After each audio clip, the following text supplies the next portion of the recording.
दोस्तों ये रियल उपनिषद बुक है। पिछले वीडियो पे हमने यहाँ तक पढ़ा था, उसके बाद आज इस वीडियो में यहाँ से शुरू करते हैं। दोस्तों अगर आप रियल रामायण, महाभारत, वेद पुराण, कामशास्त्र, उपनिषद ये सब अगर आप शुरुआत से पढ़ना चाहते हो पूरा बुक का, तो इस वीडियो के नीचे चैनल के नेम या पिक्चर पे क्लिक कीजिए, या फिर मेरे चैनल का नाम कुछ अलग कुछ रोचक हो यूट्यूब पे सर्च करके आप उस पर क्लिक करके प्लेलिस्ट में जाकर देख सकते हैं। तो तू ही प्राण रूप में धाता, विश्व की सृष्टि के कर्ता रूप में विधाता, पवन, गरुड़, विष्णु, वराह, रात तथा दिन है।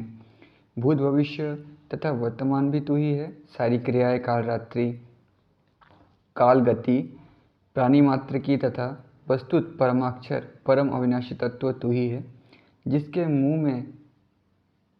मुँह से यजुर्वेद, ऋग्वेद, सामवेद प्रादुर्भाव होते हैं, तू वही भली भांति प्रकाशित होने वाला है। तू ही वसु, आकाश, अग्नि जो कि यज्ञ का नेता है, यज्ञ स्वरूप तथा व्यापक है। तू ही एकादश रुद्र तथा दैत्यगणों के रूप में है, जो कि सर्वव्यापी है। इस प्रकार विभिन्न रूपों वाला तू ही सूर्यमंडल में तथा अन्यत्र अंधकार को विनष्ट करता हुआ स्थित है, तथा जिस विराट स्वरूप के हृदय रूपी आकाश में ब्रह्मांड गर्भिणी सारा ब्रह्मांड जिसके गर्भ में है, ऐसे सुनामी नामक माया विद्यमान है, वो भी तू ही है। तथा सूर्य आदि में प्रकाशमान जो रश्मि समूह है, वो भी तेरा ही प्रकाश है, तेरे द्वारा ही प्रकाशित है। तू ही सर्वज्ञ, सृष्टि का रक्षक तथा प्राणी मात्र की जीव आधार स्वरूप नाभि है। अंतर्यामी रूप से तू ही सर्वत्र ओतप्रोत है। तू ही विविध प्रकार की गतियों की विश्रांति स्वरूप है। तू ही प्रजापति है, जो विष्णु के गर्भ रूप कमलनाल में स्थित तथा वेद स्वरूप है, जो कि रजोगुण से परे तथा विरज अन्न है, जिसके हृदय का निश्चय पूर्वक साम, ऋग, यजुर आदि से भी ज्ञान नहीं होता। उस तुझ सहस्त्र बाहु हजारों हाथ वाले ज्योति स्वरूप वेद वेत्ताओं में श्रेष्ठ को ब्रह्मज्ञानी लोग समगानों द्वारा तथा यजुर्वेदियों यज्ञ स्तुतियों द्वारा गाया करते हैं, तेरी प्रार्थना करते हैं। तो किसकी बात हो रही है, हमने पहले वीडियो में पढ़ा है। स्त्री, पुरुष, बालक, बालिका, पृथ्वी, धाता, वरुण, राजा, समुद्रराज, वर्षा रूप, आर्यमा, सूर्य आदि सब कुछ जो भी दृष्टिगोचर होता है, तू ही है, तेरा ही स्वरूप है। सूर्य, गरुड़, चंद्र, वरुण, रुद्र, प्रजापति, विष्णु, सविता, पशुपति जो कि इंद्रियों के स्वामी कहे जाते हैं, वो सब तू ही है। तू ही विष्णु है। तू ही दैत्य के भय से मनुष्य का त्राण करता है। तू ही जगत भूगर्भ, तेरे द्वारा ही जो कि सत्य चिद आनंद स्वरूप है, सारा ब्रह्मांड आवृत है। तू ही स्वयंभू, स्वयं उत्पन्न होने वाला तथा विश्वोत्तमुख, सर्वत्र सभी वस्तु रूप में विद्यमान है, सर्वोत्तमुख है। तू ही भूभव स्व आदि व्याहूति रूप में विद्यमान है, जो इस हृदय स्थित पुराण पुरुष के आदि पुरुष को, जो कि सर्व प्राणी स्वरूप तथा तेज स्वरूप है, जानता है, इसके स्वरूप को समझता है, वो ब्रह्मज्ञानियों की परम गति को अविद्याजन्य भ्रम बुद्धि का अतिक्रमण कर प्राप्त हो जाता है, अर्थात जीव उन्मुख सर्वत्र ब्रह्म दर्शन करने वाला ज्योति स्वरूप हो जाता है। अब यहाँ से नेक्स्ट उपनिषद शुरू हो रहा है। ओम मेरी वाणी मन में स्थिर हो, मन वाणी में स्थिर हो, हे स्वयं प्रकाश आत्मा, मेरे सम्मुख तुम प्रकट हो, हे वाणी और मन, तुम दोनों मेरे वेद ज्ञान के आधार हो, इसलिए मेरे वेदाभ्यास का नाश ना करो। इस वेदाभ्यास में ही मैं रात्रि दिन व्यतीत करता हूँ। मैं ऋत भाषण करूँगा, सत्य भाषण करूँगा, मेरी रक्षा करो, वक्ता ही रक्षा करो। ओम शांति। यदि प्रणव को हम हंस माने तो ओंकार उसका दाहिना पंख, ओकार बायां पंख, मकार उसकी पूंछ और अर्धमात्रा सिर है। तब सतोगुण शरीर और रजोगुण व तमोगुण दोनों पैर कहलाएंगे। लोकों की सृष्टि इस प्रकार होगी कि नाभि देश में महरलोक, कटी देश में स्वरलोक, जानुओं में भूलोक और पैरों में भूलोक होगा।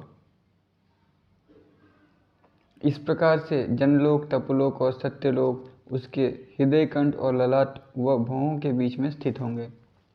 इस प्रणव रूपी हंस पर चढ़कर उसके अनुष्ठान व ध्यान की विधि में दक्ष साधक मनन व चिंतन करता हुआ हजारों पापों से निवृत्त होकर मोक्ष पद को प्राप्त हो जाता है।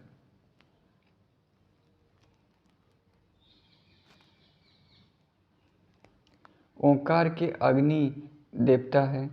अग्नि के मंडल की तरह ही इसका रूप है और आग्नेय ही उसकी पहली मात्रा है। ओंकार के वायु देवता हैं। वायु के मंडल की तरह ही उसका रूप है और वायव्या ही उसकी दूसरी मात्रा है। मकार के देवता सूर्य हैं। सूर्य के मंडल की तरह उसका रूप है और उस तीसरी उत्तर मात्रा है। चौथी अर्थ मात्रा वरुणी के देवता वरुण हैं।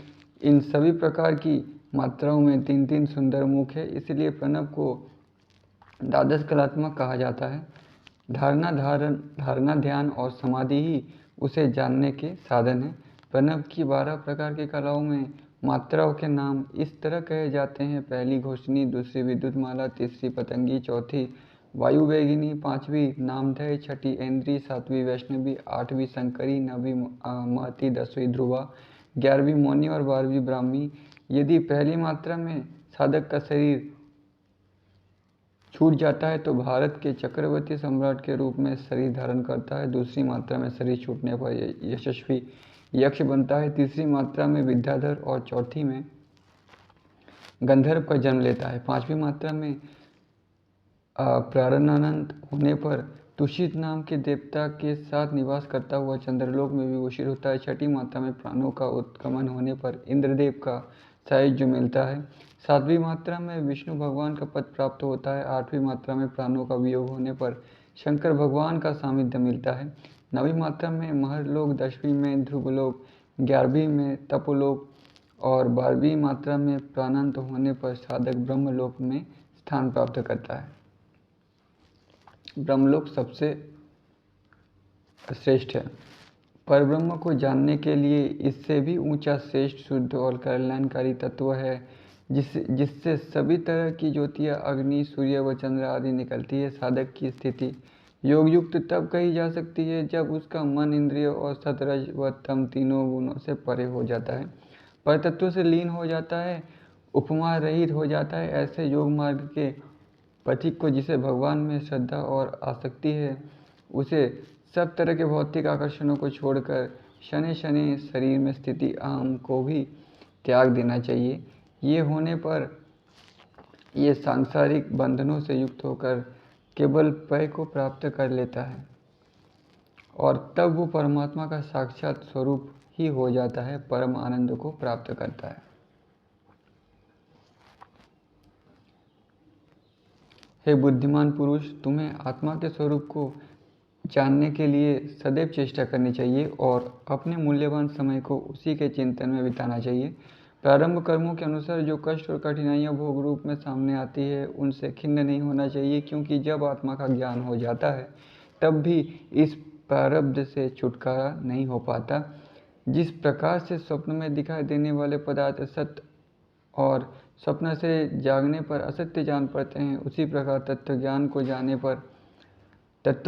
जाने पर ज्ञानी की दृष्टि में प्रारंभ कर्मों का लय हो जाता है। पिछले जन्मों में किए हुए कर्मों को ही प्रारब्ध कहते हैं। ज्ञानी की दृष्टि में तो जन्मांतर भी नहीं रहता, तब उसके लिए प्रारब्ध का भी अभाव हो जाता है। जिस प्रकार से स्वप्न के समय के शरीरादि वास्तव में शरीरादि नहीं होते, मतलब सपनों में शरीर को जो देखते हैं वो शरीर नहीं होते, केवल आभास मात्र होते हैं, उसी तरह से जागृतावस्था में भी शरीर आभास मात्र होता है। जिस वस्तु का केवल आभास होता है उसकी उत्पत्ति कहाँ होती है, और जो पदार्थ उत्पन्न नहीं होता उसकी स्थिति कहाँ से हो। जिस तरह से मिट्टी के बर्तनों का उपादान कारक होता है, उसी तरह से आत्मा ही इस सारे सांसारिक प्रपंच का उपादान का कारक है। वेदांत की दृष्टि से इस सांसारिक प्रपंच के आभास कारण अज्ञान ही है। अज्ञान के समाप्त होने पर संसार की सांसाराधिकता नहीं रहती। जिस तरह से भ्रम बुद्धि से मनुष्य रस्सी को ही सर्प समझने लगता है, जैसा कि कृष्ण ने गीता में भी कहा था। अब आप मेरे गीता के वीडियोस भी महाभारत प्लेलिस्ट में देख सकते हैं। तो यहाँ पे भी वही कहा गया है उसी प्रकार से मनुष्य आत्मा के ज्ञान अभाव में इस सांसारिक प्रपंच को भी सत्य देखता है। जब मनुष्य इसको भली प्रकार से जान लेता है तो पहले दिखाई देने वाले सर्प की भावना नहीं रहती। इसी तरह से जब आत्मा का ज्ञान हो जाता है तब इस सांसारिक प्रपंच का भी लय हो जाता है। चूँकि शरीर भी एक प्रकार का प्रपंच है, इसलिए उसके भी अभाव का अनुभव होने लगता है। इस भाव में जब साधक की स्थिति पहुंच जाती है तब प्रारब्ध समाप्त हो जाती है। अज्ञानी को बतलाने के लिए ही प्रारब्ध की बातें समझाई जाती है। जिस प्रकार से बादलों के चले जाने पर सूर्य का उदय होता है, उसी प्रकार प्रारब्ध के समाप्त होने पर तथा आत्मा और ब्रह्म की एकता का चिंतन करने पर कल्याणकारी ज्योति स्वरूप परमात्मा का नाद रूप में साक्षात्कार होता है। योगी को सिद्धासन से बैठना चाहिए, वैष्णवी मुद्रा धारण करनी चाहिए और अनाहत ध्वनि को दाएं कान में सुनना चाहिए। इस तरह का नाद किया गया अभ्यास 12 की ध्वनियों को ढक लेता है। इस तरह से आकार और मकार के दोनों पक्षों पर विजय प्राप्त करके धीरे धीरे सारे प्रणव को जीते। इस प्रकार करने पर साधक तुर्य पद को प्राप्त कर लेता है, अर्थात आत्म साक्षात्कार कर लेता है।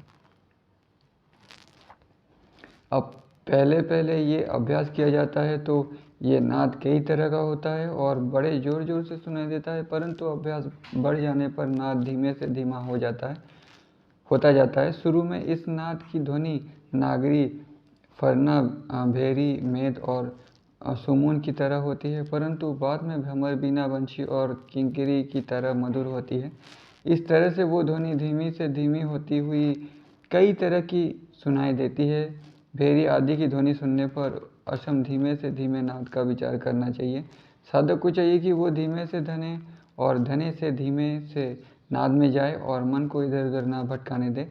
मन का स्वभाव ये है कि पहले धीमे या धने जिसे भी नाद में वो रुचि लेने लगता है उसमें स्थिर हो जाता है और उसी के साथ वो विलीन भी हो जाता है। जब मन समस्त सांसारिक प्रपंचों को भूल जाता है तो जिस तरह दूध में पानी मिल जाता है, उसी तरह उस नाद के साथ एक होकर उसका चिदाकाश में लय हो जाता है। संयमी पुरुष को चाहिए कि संयमी मतलब मन को कंट्रोल में रखने वाला चाहिए कि जिस नाद में मन लगे उस नाद को सुनता रहे और उसी का चिंतन भी करता रहे। क्योंकि नाद में चित्त विलीन हो जाता है, इसलिए समस्त चिंताओं को छोड़कर वो समस्त चेष्टाओं को त्याग कर उस नाद की ही खोज करनी चाहिए। भ्रमर जिस तरह से फूलों का रस ग्रहण करता हुआ फूलों के गंध की अपेक्षा नहीं करता, उसी तरह नाद में रुचि लेने वाला चित्त विषय वासना की दुर्गंध की इच्छा नहीं रखता। जिस तरह से सर्पनाद को सुनकर मस्त हो जाता है, सर्पनाद को सुनकर, बीन को सुनकर मस्त हो जाता है, उसी तरह चित्त उस नाद में आसक्त होकर सभी प्रकार की चपलताएं भूल जाता है। जब वो संसार की चपलताओं को भूल जाता है तो उसमें एकाग्रता आने लगती है और वो इधर उधर विषयों की ओर नहीं भागता। विषय वासनाओं के वन में घूमने वाला मन रूपी हाथी नाद के अभ्यास रूपी तेज अंकुश से ही काबू में आ सकता है। यदि हम मन को हिरन और तरंग की संज्ञा दें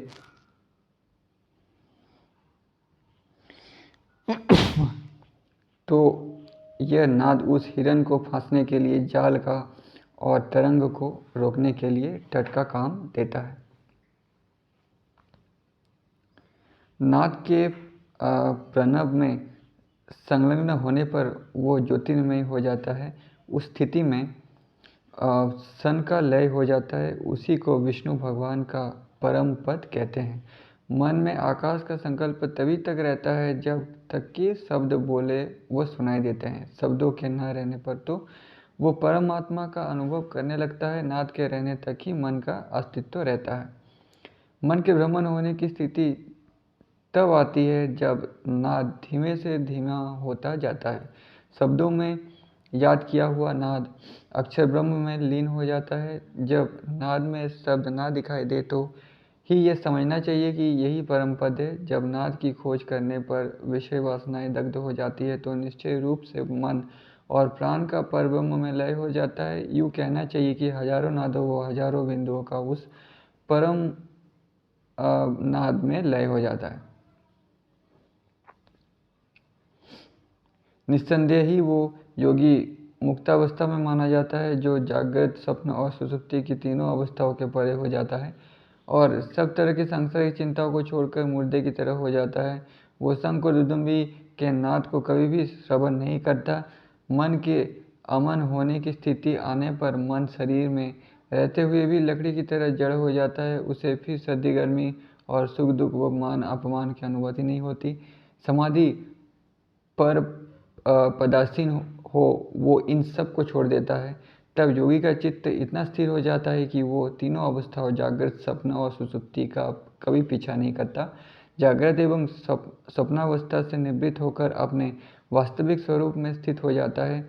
ना दिखाई देने वाली वस्तु के अभाव में जिसकी दृष्टि स्थिर हो जाती है, चेष्टा के अभाव में जिसकी वायु स्थिर हो जाती है, आश्रय के अभाव में ही जिसके चित्त की स्थिरता हो जाती है, उस योगी को परम ब्रह्म पर्णव नाथ की तुरीय अवस्था में पहुंचा समझना चाहिए। ये इतना उपनिषद है। नेक्स्ट उपनिषद शुरू हो रहा है।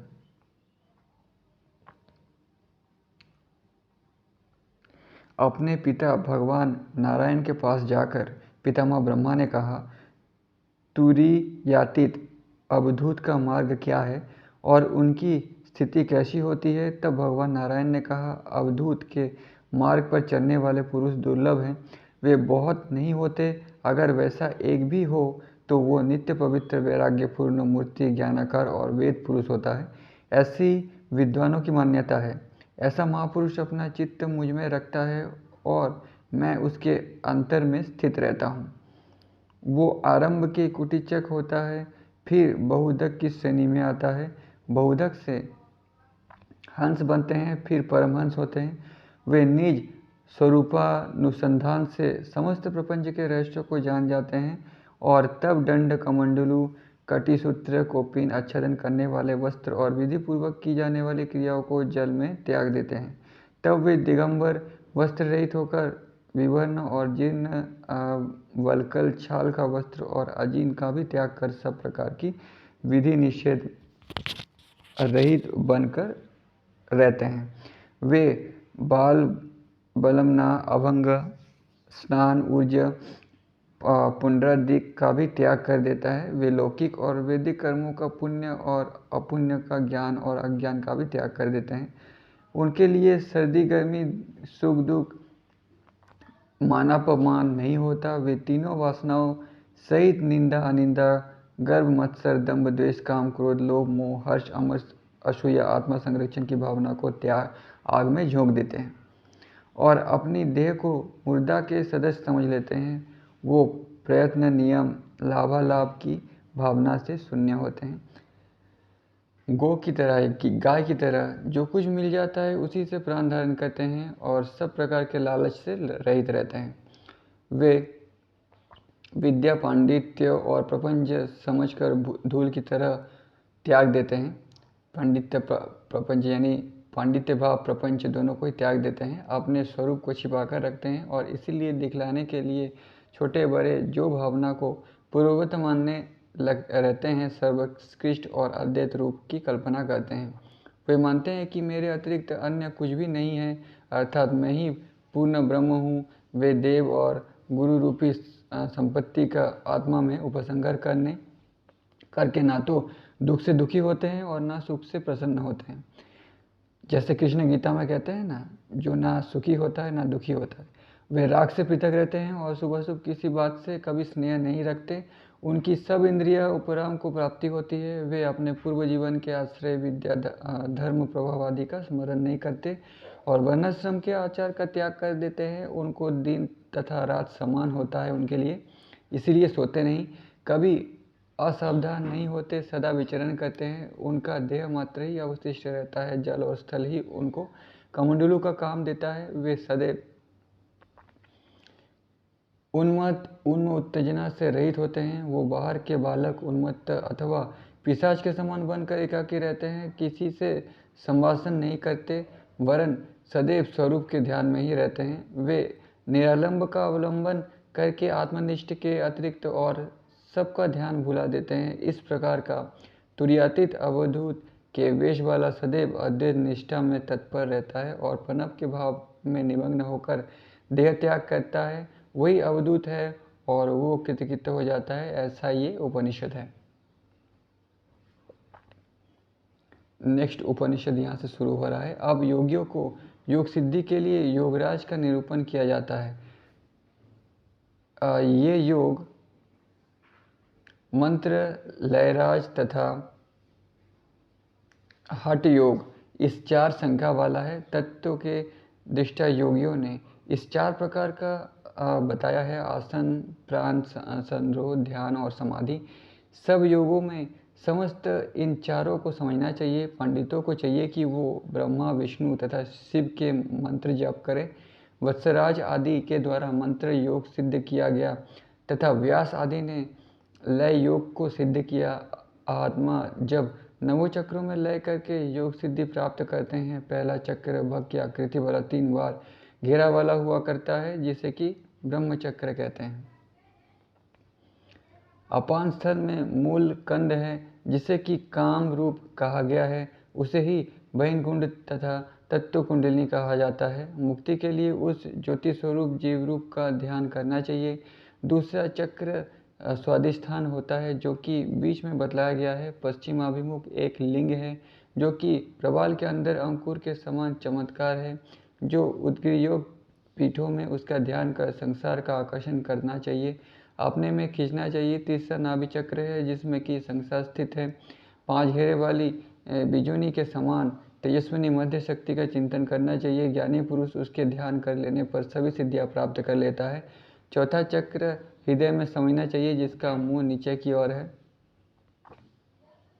प्रकाश स्वरूप हंस ब्रह्म का उसके बीच में बड़े यत्न से ध्यान करना चाहिए। उसको ध्यान करने वाले मनुष्य के वश में सारा संसार हो जाता है, इसमें संदेह नहीं। 5वां कष्ट चक्र है, जिसके बाएं ईड़ा, दाहिने पिंगला और मध्य में सुषुम्ना स्थित है। उसमें परम पवित्र ज्योति का ध्यान करने पर सभी सिद्धियां प्राप्त हो जाती है। छोटा चक्र तालु का चक्र है, जो कि घंटी का स्थान कहा जाता है, जो 10वें द्वार का मार्ग है। उसे राजदंड कहा जाता है। वहाँ शून्य में मनोलय करके मनुष्य निश्चय ही मुक्त हो जाता है।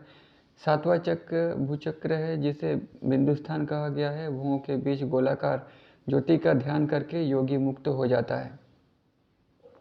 8वां चक्र ब्रह्मरंध्र है, जो कि परम मोक्ष का सूचक है। उस धूम्र वर्ण का श्रुति का समूह का ध्यान कर योगी मोक्ष को प्राप्त करता है। उसे जलांधर समझना चाहिए, जो कि नीला है और मोक्ष को देने वाला है। 9वां चक्र व्योम है, जो 16 दल वाला है। उसके मध्य में संविद्ध करना चाहिए, उसमें पराशक्ति स्थित है। उस पीठगिरी में पूर्ण शक्ति का ध्यान कर योगी बंधन मुक्त हो जाया करते हैं। तो दोस्तों, वीडियो बहुत बड़ा हो गया है। आज की वीडियो पे इतना ही। इसके बाद यहाँ से नेक्स्ट वीडियो पे पढ़ेंगे। तब तक के लिए धन्यवाद।